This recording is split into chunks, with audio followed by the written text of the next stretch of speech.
අයියෝ මේ පාර මගේ මාසේ පඩිය බැංකුවට වැටලා තිබ්බට වෙනතරත් වඩා අඩුයි. මේ අලුත් ආදායම් බදු නිසා තමයි. ඇත්තම කියනවා නම් ඔයාගේ පඩිය ඔයාගේ බැංකු පොතේ අඩුවෙන් පෙන්නන්නේ ඔයාගේ ආයතනය ඔයා වෙනුවෙන් ඒ බද්ද ගෙවලා තියෙන නිසා. ඒකට කියන්නේ APIT කියලා නැත්නම් Advanced Personal Income Tax කියලා. අර අපි ඉස්සර කිව්වේ pay කියලා නැත්නම් pay as you earn කියලා. ඔයාට ආයේ ඒ බද්ද වෙනම ගෙවන්න වෙන්නේ නැහැ. දැන් බලන්න මට එහෙම කරන්න බෑ. මම ෆ්‍රීලාන්ස් වැඩ කරන්නේ. මගේ බද්ද මමම ගෙවන්න ඕන. එහෙම බැලුවොත් නම් මට ඒක ලේසි. ඒ වුණාට මුළු පඩියටම බද්දක් වදිනවට කවුද කැමති?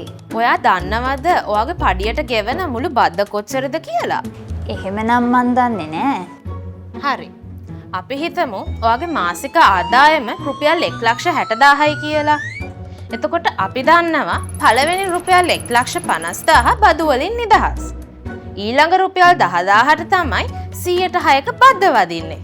එතකොට ඔයාට මාසෙකට ගෙවන්න තියෙන්නේ රුපියල් 600යි. එහෙම බැලුවොත් නම් ඒක ලොකු ගාණක් නෙවෙයි තමයි.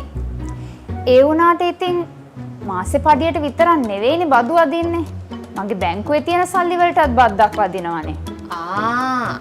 ඔයා ඔය කියන්නේ withholding tax එක ගැන.